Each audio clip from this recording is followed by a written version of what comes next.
welcome to all the folks out there, all the ladies and gentlemen, the boys and girls. Welcome to From Broken to Worlds, where I train through injury and try to qualify for the 2027 World Masters Highland Games Championship. Decided to record things a little differently.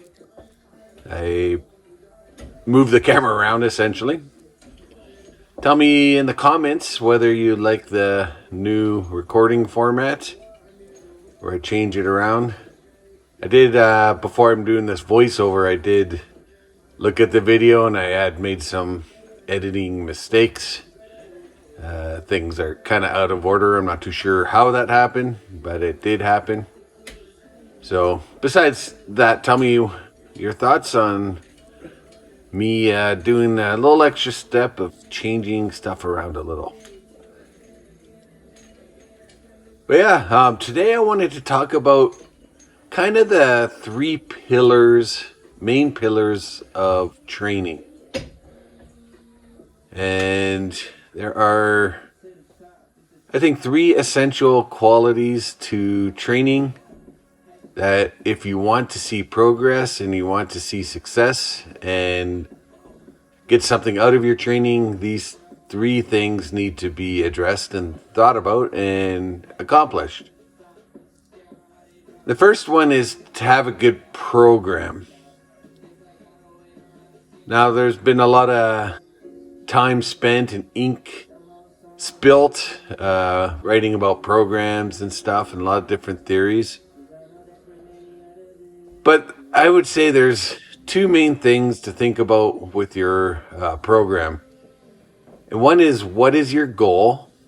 So you need something to work towards, whatever your goal happens to be. And it has to be, I think, it has to be something that's at least somewhat measurable. You don't need, my sport, for example, is very easily measurable. How far I throw in the field is my measurement, and that's really something really easy to measure.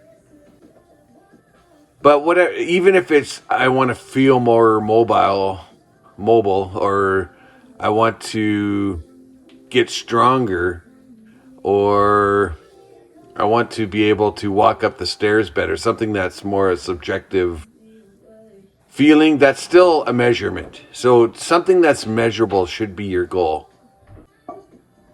And the second thing about the program must fulfill, it must be robust enough that it forces your body to adapt. If you're not pushing yourself enough for your body to say, I need to adapt to it, then you're not really doing anything. So you could, I know people who do basically the same workout for 20 years and they're not adapting at all. You know, going and doing the same workout for 28 years is worlds better than doing nothing, but you're not progressing because you're not telling your body to adapt through the training. The second aspect is that it has to be something that is manageable over time. Or I guess that's the third aspect, is manageable over time. You can have a program that's so Spartan, so dialed in that any deviation from it makes you kind of go into a tailspin. And I've seen people do that it's like it has to be all or nothing, or you don't do it. And that sort of perfectionism that people tend to adopt, that training on the extreme margins, or I'm not doing anything, really holds people back from progressing. So I'd say those three things in the program must be fulfilled. You have to have a goal and that's measurable.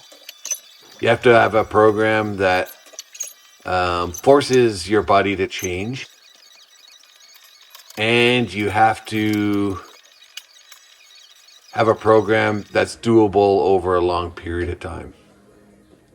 Right, so those are the things on a program that must be fulfilled. And that's the first If you think of like a stool that needs at least 3 legs for you to sit on, that's the first leg.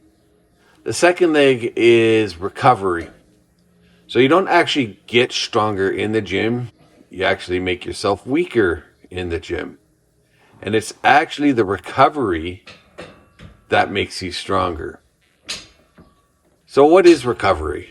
Recovery is, there's some main macro things that you need to work on to get your recovery good. That's rest, including sleep. You need to sleep well. That's when your hormones reset, including your growth hormones, strength hormones, that kind of stuff. So you need to get a decent sleep, and you need time to rest. If you're always moving, then your body can't recuperate. If you're always doing something, always pushing yourself, working out harder is not necessarily better. It might actually hinder you, especially as you get older, but anybody at any age. It might hinder you from progressing. So yeah, you got rest, including sleep. Hydration, you need good hydration. I believe, this is my hot take on this, is that some of the numbers that the experts come out with how much water you need to drink is just kind of over the top. I've tried to do it and I end up just being in the bathroom all the time, and so I question whether just having water go through your system actually hydrates you at all. So I think the number is probably a little bit inflated, but you need to be well hydrated. So figure out how to get that accomplished. And food. So you need enough calories and you need enough protein. So if you're going to require your body to adapt and force it to adapt to something, you need the building blocks for your body to build it all back up again. So get a good diet, eat enough calories, eat enough protein, and drink enough water. And rest, including sleep. Those are all the basics of recovery. And the last stool pillar, the last leg of the stool, is you need to be consistent. Now, part of that's part of programming, but you need consistency. Even when you don't feel it sometimes, unless if you're really not feeling it, it's something very obvious your body's trying to tell you. You need to train. You need to do what you have to do. You have to be consistent in all areas. But again, not like a Spartan, or not like you're living on the very fringe edge of your capability. But you need to be consistent with allowing some variability, because life is just life. But consistency is where most people break things down. They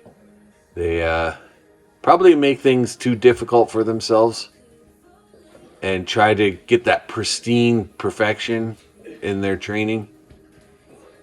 And instead of having the understanding that you have to live life and you have to be able to adapt to different changing life circumstances. It's one thing if you're a professional athlete and your whole income and work is centered around it, but most people don't live that. I certainly don't live that. So I got to keep all these things in mind. So that's basically the 3 legs of the stool of having a successful workout training protocol. All right, guys. Well, that's about it. I hope you guys have a great day and a great weekend. See you later.